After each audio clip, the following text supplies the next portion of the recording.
Capage TV.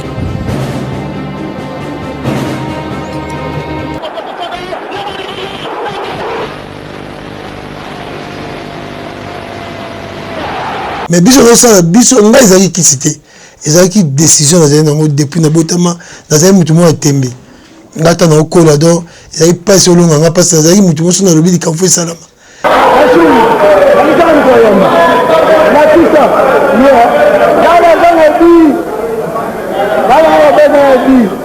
kiba mikie na nyoga rara biso pe to coller comme un centre tout l'été ngidi. Bonjour chers abonnés de Capage Télévision. Très heureux de vous savoir, de connaître que vous êtes en bonne santé. Et malgré la pandémie, nous sommes toujours là. Je suis très content de voir que vous êtes scotchés devant vos ordinateurs, devant vos téléphones pour nous suivre en direct sur Capage Télévision. Aujourd'hui, c'est une première pour nous. Nous allons faire une émission sportive. Et pour cette première, nous avons comme invité un de nos meilleurs joueurs évoluant au pays qui a fait de merveilles au sein de beaucoup des équipes ici au Congo. Et ce joueur se nomme Jean-Jacques Yemoningidi. On est avec lui, il va nous parler à Koé Bisabiso, Nengeni na Botama, Nini a Sala Ranavi, avant un abale, Maramuni na Andaki Kosala, carrière Nizalaki Nengeni, Nyoswana, Towe Bango, Tozana Emoro Awa. Et on va directement passer la parole à Jean-Jacques Yemoni. Bonjour Jean-Jacques. Bonjour. Boni Jean-Jacques. Ouais, Nangola Nzambe, toujours vivre dans conditions de Zamboka. Zambazo Batela. Bon, Jean-Jacques, avant que nous ayons une actualité à moi, Corona, vous vivre en nini, Europé sapé, moi conseil n'est pas battu, oh, bazota la biso, tala ba maladie on n'est pénalisé biso. Bon, moni ba maladie ils ont vraiment vivre en Mboka. Et puis bosa tembete tout le monde partout ba Italie ba mboka minene oyo biso to pesa to mona ngo baza ko banzambe assez mais baza frappé na maladie ba bengi coronavirus ezali pesa ko résister un peu venir bomoni émission sami na parler boyo ko mona na ndaku biso zo na confinement toujours batela banzo to biso mingi kaka ko yeba neni uzana baninga moi 1 mètre ko solola ne to vandinga na yo koyeba kosuka maboko nyonso ndenge esengeli et puis ko za mingi na ba masque ya ba cache-nez pour na kobatela vraiment nzoto na biso donc maladie vraiment ezali to mi batela. OK. Merci. Ça c'était le geste barrière que Yemon est en train de nous dire pour tout ça là pour na ko éviter maladie. Il faut to banga maladie ezali. Et Toroko t'as vu mbalamo on a vu faire il y a sujet Yemon Ngidi bato belé bae kwa na TV et belé pe bazaki ba mikie ba nyoga rara biso pe to coller comme un centre tout l'été ngidi. Est-ce que okiko retracer les biso parcours na yo uzalaka ni équipe nini oyaka ndenge nini esalimaka ndenge nini so robeta biso moi commencer moi quelques minutes pour to yeba yo. Bon ngai d'abord premièrement nazaki jeune bébé moi na mukia botami bébé tina ba âge ba 8 ans. Nazaki mingi kolinga kobeta bali trop. Ba père ba même ba même photo mon akanga âge à 2 ans na ballon. Parce que tellement classe zo kende mon otiki mo kena obale ba père ba zo ka kena zo beta bali kuna après classe et comment neti ngana ba ko mai guerre. Na âge à 12 ans, 11 ans, 12 ans, il y a un garçon mo boina lemba. Aza vie par rapport nga comme Nezaki Mundabi. Aza une équipe nemo boye à l'époque c'était Apax. Ezaki abana mike ba pipil je mona va na parler ba ezana moi beta ba na quartier na bono mombele kuna petango za na talent o tsoko zo ito formé ayaka na ndako mezaki ma benda bikana ba parents azuinga toke une équipe ngo za ya lemba fois na venu Lubisi papa na uti pipil pa na ye na ke minime cadet to comme na junior to beti devenu champion ayo cette équipe na 3e division. À partir de la 3e division, il y a une équipe en 3e division, 2e division, il y a une équipe dans la 1e division, où il y a l'équipe Style du Congo. En 1993, il y a un stade, c'était en 1993, il y a un style.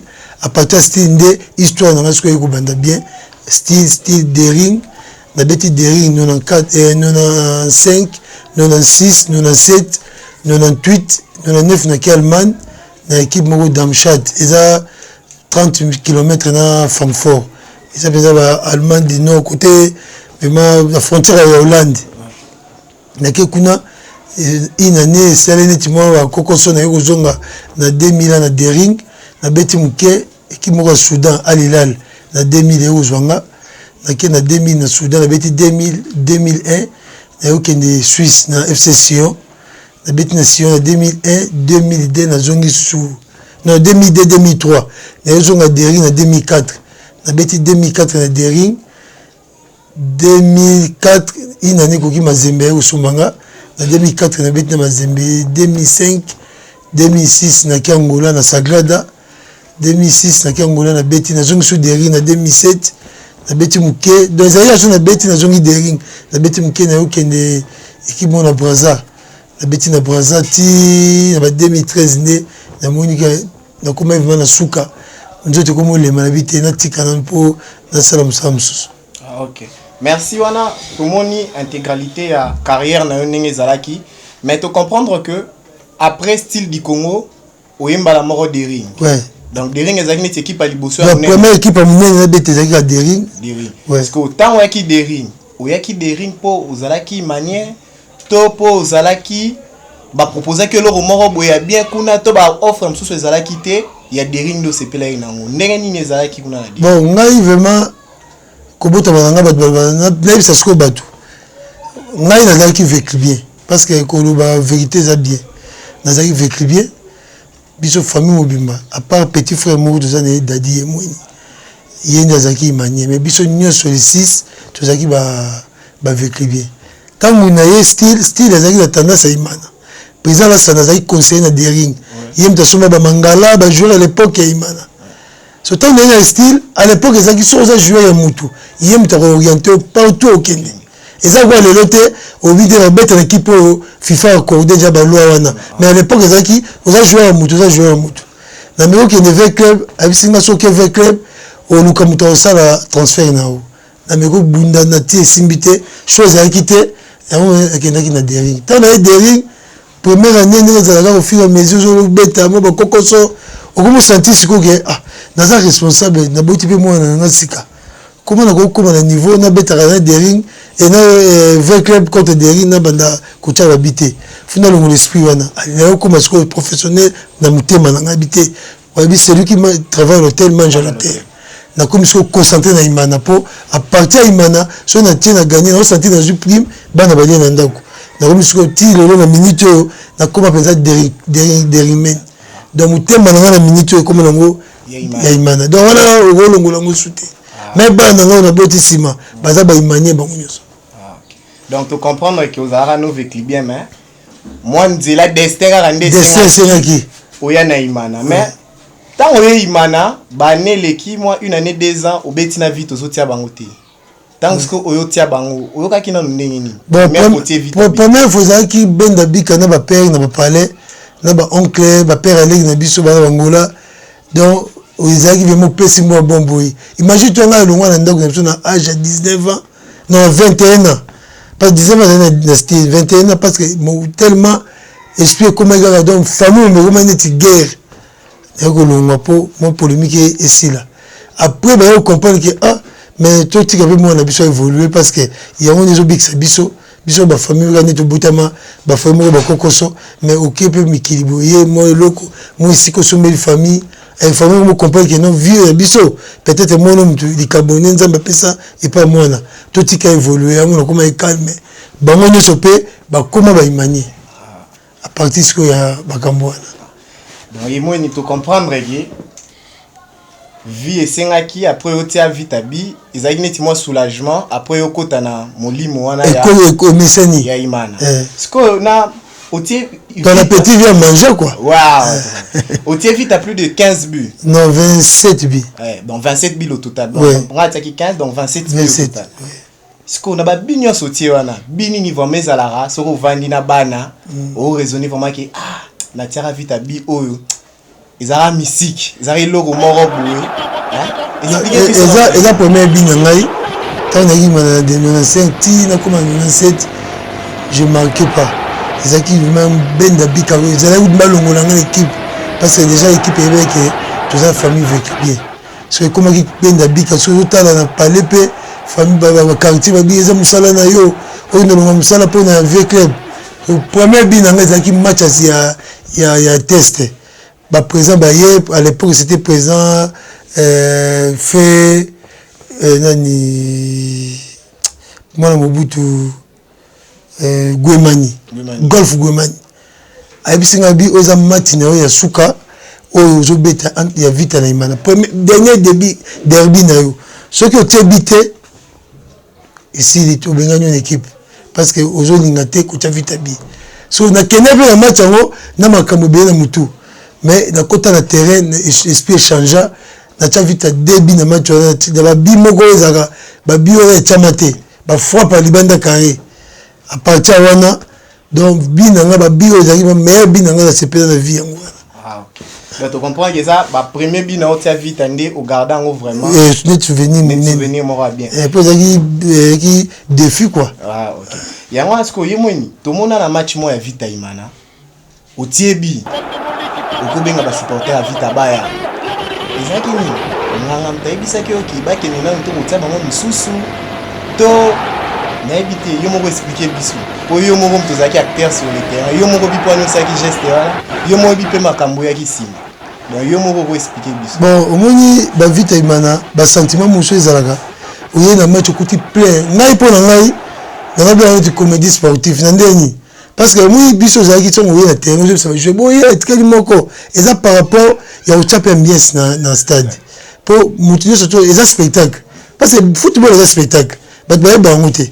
Eza iloko moko o sala ngo po baninga musupe wuti bakingasani bakinkole ta ba okende ba o sepela ba mo ke no match lelo zaki somo ta ye moni kuta bengi bango boya et continue na kata spectacle mais biso o sala biso ngai zaki kisite ezaki décision na zena ngo depuis na botama na zaki mutu mo atembe ngata na okola donc ezaki passe olonga nga passe zaki mutu mo sona lobi dikamfo salama et memanga pe bato be on dit matene na oloba ba mo na yemoni ausa so ba vanti muta kisinganga mais ngala nzambe na ngai na simbe ke ezaki kisite ezaki décision parce que la bota m'a fait biter nazo chapé le Congo le Cristiano ba mo ba boya soirée magique et la décision ya za sir na ye de assurance wana et on memanga tilelo ata la tika ba na assurance mo zo bino na ozwa donc c'est ça ils arrivent vraiment kisite.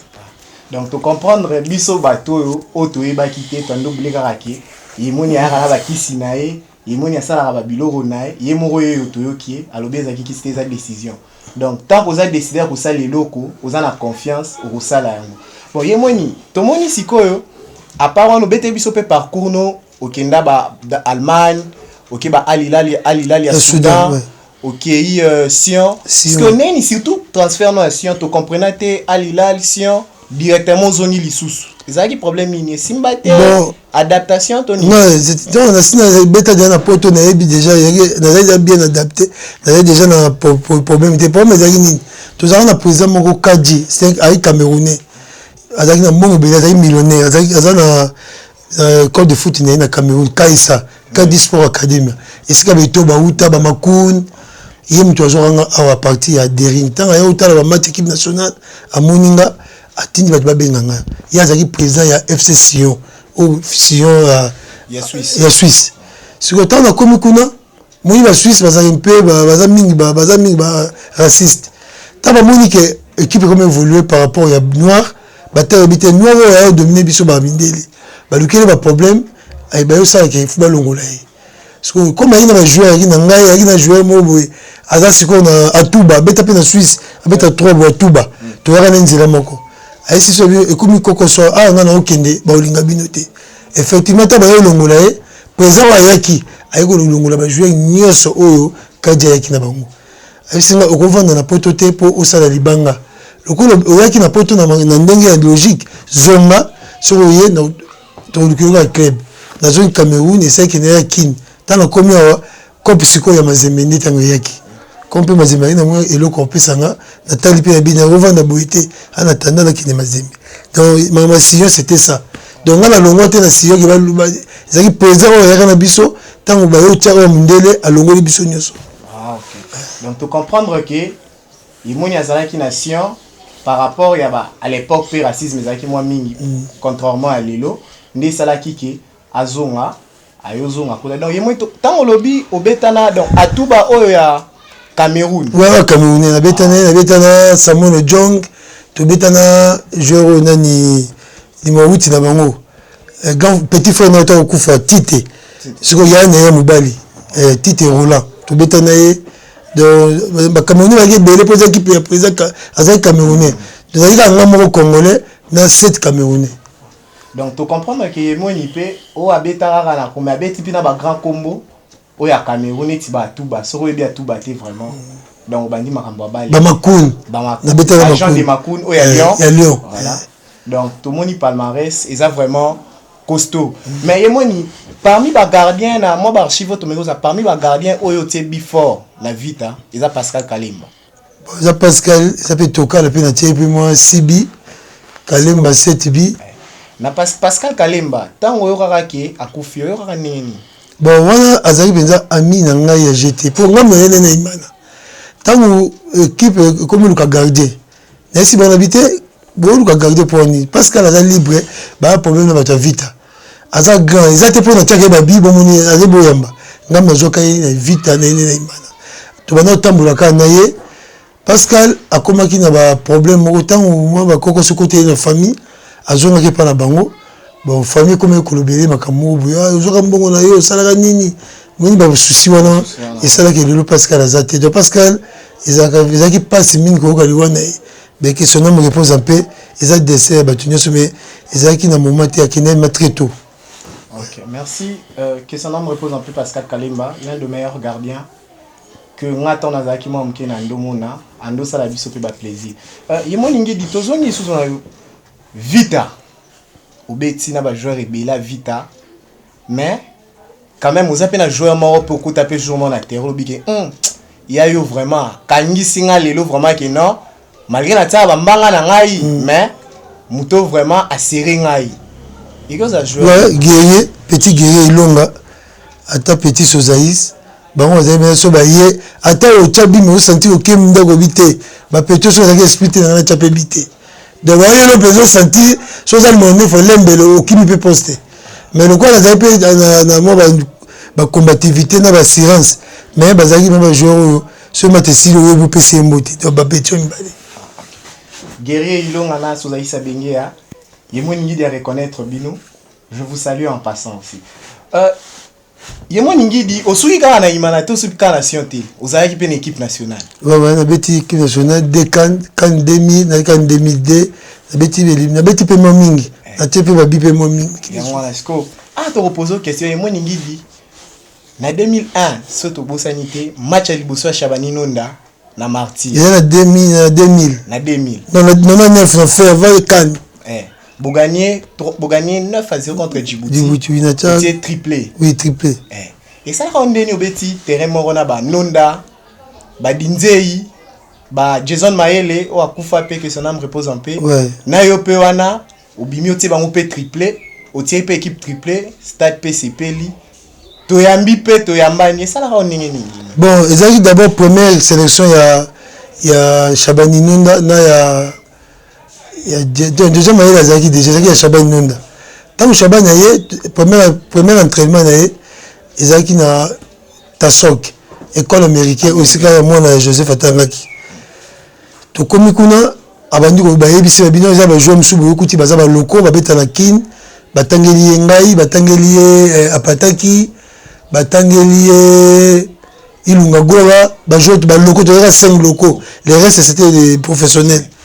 Tant ya tu ah match munene bona Ghana bozo betsa ba loko na ngai sika mo c'est bazab mi continue ni dépiré ici ya bino yozela omona oyo écoute la terrain siko match on liboso pe yango wana à côté na terrain tu beta na des enfants nga beti 9 type ya beti 9 soutien premier ballon va pas derrière l'action mo centre coup de tête ah et beti bende bimi un mot beninga premier minga ah tout est joué ici pourquoi mais c'était là il y a sur le terrain mais voilà cause de management manager azate ils ont tout le monde beta mi-temps la Tchebi 1-0 deuxième mi-temps tout côté deuxième bi à coup de tête so ba façon na tela ba bi wana na ba nena couper ba trajectoire nanga na ba nena tela na carré mate sila bengi coach bisa bi 9 ans ya Congo do vivre na Congo pour ani à partir wana Chaban comme donc to comme ti a joué na combien de joueurs compétition et pas kadi donc tu n'as sioza ka pour na Chaban nunda donc na joueur ba souvenir mingi pas ne ti le so kazali so na ko luka to sera bien tout ça très bien. Donc, à mon plaisir, il y a aussi un devant un professionnel à Monaco. Monaco, à l'époque, pour Chaban, il y a un 2 ans. Parce que il y a un champion. Champion, parce que on a Monaco, on a Paoletta. Il faut $200,000 par mois à l'époque. Tout le monde est en Zambie. Donc, ailleurs, on a senti que non, à commission en 10 000, une félicitations, au salut Moussala dans le terrain. Donc, ils avaient vraiment un souvenir de pour l'Angaï. Merci Emoni au retracer les biso moi image wana po et ça la bien ba ndeko na biso ba jeune loko la ba biso to viva ba événement to zaki bana mikie to zo ka histoire et pas bateau ba viva yango et ça la moi bien Emoni Léopard to ça na sujet Léopard ouais Léopard à lelo ba otaki ko beta CAN 2019 ba otaki ko beta 2 matchs éliminatoires ya CAN 2021 ba Léopard Chan baza qualifié pour la Chan zo c'est la makambo pandémie ici là après to remona ndenge nini kafa ko reprogrammer conseil ni ko pesa ba leki na yo o bazana ba na Léopard en ce moment o ba muyara mayo pour na République o pe ba sepeli sara pour vandi bo Léopard eti o sepeli po tomboli mwana o tomboli mama bana conseil ni ko pesa bango bon conseil na pesa bango baza ba leki nanga d'ailleurs c'est bon quand qui vous a ambassadeur parce que ambassadeur azaka a été mutu au sein du bureau d'administration même biso to no beta libanda to avons représenté Mboka à partir de mayo au Etali qui est comme bato RDC donc to avons ambassadeur ya pays tant to bima libanda faut beta pour la Mboka concentration respect tant bazo peso conseil na mikolo pour petit le commission PC conseil ba via kala. Ok, ma bosse que biso pe tozalaka pe bato sika ya kala pe ba le kaka tango tozalaka bino pe ba le ka beaucoup pe bato kala bato sika pe ba oya muko bato sika ba oya bo pesi bon conseil et ko zonga la bino pe ndenge bobo ya biso donc tout est vanité donc nyo zo ça c'est et foot à menacer boyo ka mingi bosala na komikitisa bo ça la mboka na mutema moko donc bokene musika. OK. Ano Léopard senior a prime I23, I20, I18, beaucoup qui conseille à Jean-Jacques Emoui, Boussaï là, Mayo Oyo non na mutema. Oh, prime comme agité wana sima. Boussaï là nous Mayo na mutema po. En portant ces maillots, vous endossez la responsabilité des 80 millions d'habitants. Et ça la rabi au plaisir tant que vous gagnez un match et tout beau ça la rama ba passe msusu to zala ranango na mboka na biso. On va revenir Yemoni. Tozongi la rapport Yemoni to eba comme taba derby. Mutaba derby à chaud donc Yemoni derby. Mais Yemoni to moni ba période na bino to tala na ba image vita imana match 15h30 13h au Keno et souté pour la place au côté. Plein donc kade komo benga na kuna ba. Batui. Parce lelo to remonte la ba derby au mona ka moi place moro boy kota imana 1 à 2 tondi kota vita 12 na 13. Et ça nini comment ça la bongo expliquer biso po yoza na mondo wana obeti bale ou l'homme de derby ou meilleur buteur histoire à derby à ces 30 dernières années. Et ça li donc expliquer biso po yom to roza la yom to ba non peut-être ça européen ça peut moi solution pour stade des on à moi elengi na ngona vite imana ko yoka. Bon, les problèmes les les l'autre ba eza mingi ba petit ba na confiance na bango te. Omoni biso tant to beta bale ata ba fingi na ba supporter ozo longola ngona matoyebi te je mafu ozo sala loko yo lengi lelo ba supporter ba komi dessiner par rapport à ba joueur eza nini eza loko ya petit lelo ya mbula lelo ba komi kotala mingi mbongo ke bale ayoka kuna mazembe Moïse apesa un joueur mo $50,000 yepe na imana mutu eza bien te joueur wana aza arrange mikolo hier quand toi tout le monde masse to koni comme na range bon ngai allez le coach côté mais biso zala ki baguette za na mutuka na et taliote jalousie za la raté mais le monde tellement évolué bat ba komi na mutema moto donc Jean-Marc Makuso za na Jeep za na arrière nouveau modèle nga na tambola na IST te nga pe fina ça na tuna longo l'équipe na l'équipe asika na zo contrat ils ont les oboma ba lelo ba petit ba comme utala mingi mbongo OK biso to beta l'équipe mo 4 5 ans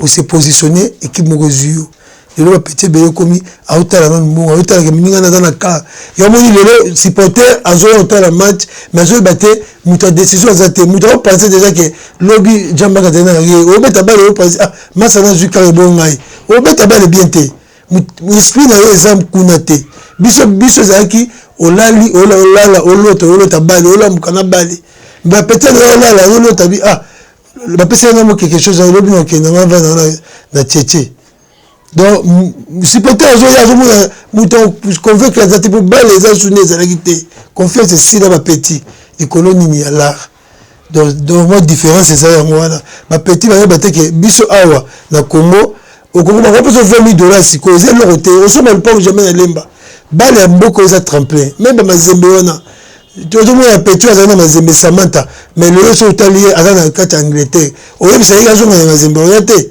donc ayaki kobeta mbongo ya moke wana ozozo ezalaki danger te mais lelo so azwi mbongo oyo ozozo na Angleterre otere azali na mazembe yebi mero afirmi donc asali tana ye ayuti étranger ye asali akei lelo aza na Angleterre donc tobeta bela mboka oyo moto onginda aza te mutuka c'est rien totalement mituka ndena ndenge ata mba peso reso ba million o ba na poto tala na lubale na za lokola elo ya vie na yo o za tremper na beta pona bima le ba mbele ba ju chance ba ko bimi ba petit le ba lingi ba gagner kaka lelo et au moni ba ko ta na terrain na ba kambo be na mutu moi na évoluer bien ça te. OK, merci.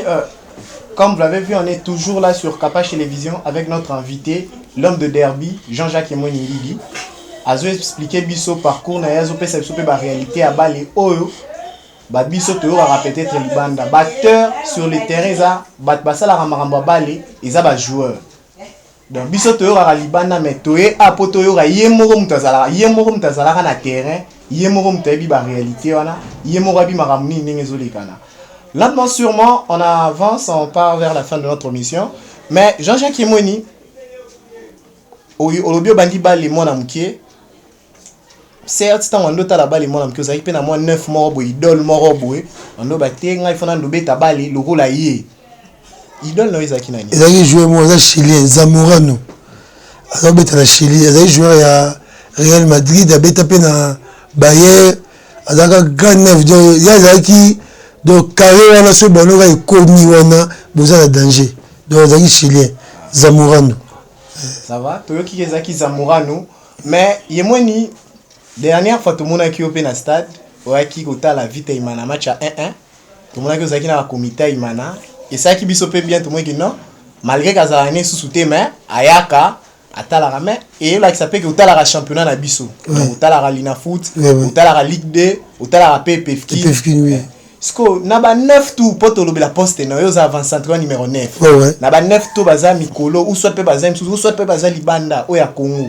9 ni vraiment tant ozota la bomo na non ah moi nous vraiment balini ya bali mobo ya bien bali moko zo sepelisa batu bali moko peut-être azo beta mais azana encadrement mo bien te surtout tient encadrement bien a robeta o sape makama minene 9 nini surtout plus na championnat na biso o ezana ti championnat moko pépinière 9 nini vraiment oyo bon là 3-9 awa na Congo premièrement dans un 9 numéro 1 on a yebi eza petit Vini Bungonga petit on a talent GT ezaka nde tolobi azora mutuna ye alongola ba mungu nyonso na kati aubeta bali na bien deuxième 9 eza petit Jean-Marc Makusu na petit Moleka o Mazembe tout ça la 3-9 wana so baza vraiment na volonté ya osala musala ba lingi ba okeli boso.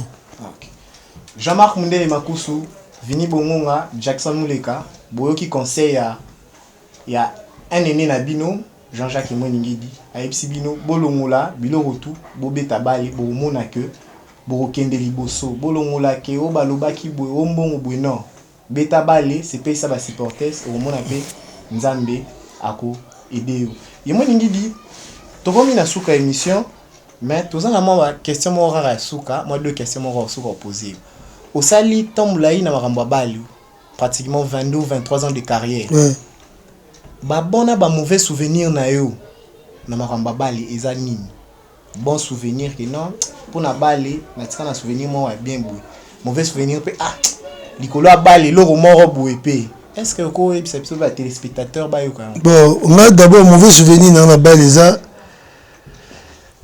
match de beta contre Hit of ya Ghana ou première édition ya Koko la quart de finale ya Champions League ils ont 1900 ils ont je connais 2000 ans tu beta na Hit of ya Ghana kuna to pour la 4-1 ngabe macharabi tu es en retour tu mené 2-0 tu raté babi o na le salama te tu raté Champions League on to beta quart de finale voilà mauvais souvenir nanga bon souvenir dans les alliés on a joué dans les balles et ça d'abord l'excellence ça c'est ni na commis les lots la possibilité moko ya kota ba porte ya batu o na kanarate neti les lots boye ko lukangai donc on va jouer monsieur pe va jouer vendre boye to beta na bango na ba yo luka na caméra boye te le comment on benga premier ministre et monter ou vient ok bon bah tout le monde a 4 dans salle d'attente bon pesi ba combo ah on a yemouine jouer ali ni coach ça non donc na ina just na hoté mais le ko ba coach ba combo coach ka combo yemouine ngidi o dit ah mais na besoin na été ali ni bon coach ça non yo kai ok pe li kamori na mo projet mo boye o lobi pe salami donc ça va meilleur souvenir par rapport au football de la salle mais souvenir ngeza ba ba porte na comme mon appel mutu po boye OK ou Sénécop ou on dit magité salami par rapport à Combo. OK, merci Yemoni. Yemoni ngidi aussi au lobby au kati carrière en 2016. En 2013. En 2013, au santai que nous autres pesinga ki pepema et travailler mingi. Mais depuis au kati carrière, ba projet nous a Yemoni a commencé la nini, ba projet à venir neza nini, Yemoni a zanani, Mikolo salara nini. Donc to eba oza pe na encadrement jeunesse to oza ba projet no mususu salara o bato belé ba po au mo limo na radar ya bat ba mona ko mingi te. Ouais. Bon, ngai vraiment Mikolo ba comme no sala eza na Mikolo bango vraiment mingi te na sala le ko mona na sala na publion ba moka na oleka Mikolo ata bino boko zwanga na lo bango mingi ko sala. Maintenant na mususu na sala ngai na informatisation on a lobelango na yebisa batuke makambo nene sala bien concadrer ba jeune ou bien koluka mutu mo osela ngai elo moko poka ba jeune ba évoluer ba keli boso ngeza vraiment placer za na forme moko malamu na leka mais pour le moment za mutu moi comme mike to sala po daza na madame za mama Lili apwa to za na ifalia bana fubalia peut venir moni na bana na photo fuba za la bien za o to sala misala rade ba to sala grâce à gouverneur de biso Jean Gentili Ngobila dans un matriculé quelque part Kangoudja ozaki ministre ya budget na pesi bango te ba Mosimbayo bazo aider muke zo moyana bazo évoluer na ngolo nzambe. OK, merci. Yemoni ngidi merci tozaki na yo awa na ebité okozala mot de la fin pour émission comme na suka mot de la fin ba internaute bazota la yo na poto partout dans le 4 coins du monde. N'habitez Sozana mot de la fin moko koluba. Bon, mot de la fin et aussi la tepo tono lo barak. Ni kabuka na websa ba tuka ba yemu nazali. Naza toujours vivant, naza o ayebike. Alinga yemuni. Butoa ba to sali pour la bino. Moi numéro na ngesa moi j'ai roti na ba $50,000 pour le millionnaire baza. On va comme ça imana. Oui oui. Regarde, pecho nyo comme pour la biso. Ah, maso nyo comme pour la biso. Tena aider. Tu as appelé besoin de toi. Tout le monde a appelé. Cristiano Vandi offre zoya mais Cristiano za mbongo biso mo pe ba congolais to linga pe o Vandi bo Congo joueur jomo habité mo il faut aider donc o ayebike alinga yemoni numéro nga 081 194 82 49 081 194 82 49 dans la pesimbo te la massa na nyoso ali Seni na Belgique na pesimbo te na petit na James Simbokane petit trésor mputu oyo abenga nga enyoso iskaza bazala bien tous les bateaux balinga nga ibalino Seni na pesi bino mbote iska bozali mutu na bino yo aza toujours donc mabende liwa to vivre na ngolo nzambe. Voilà, ça c'était le mot de la fin de de notre invité du jour, Jean-Jacques Emoué Nguidi, le meilleur buteur de l'histoire du derby quinois. Quand on parle du derby quinois, vous comprenez que je parle de Vita Imana en soi. On était avec lui, on était chez lui. Et il nous a relaté sa vie, il nous a relaté ce qu'il fait, il nous a tout dit. Et j'espère que vous êtes satisfait de votre côté. Et c'était toujours on était là avec vous sur Capage Télévision.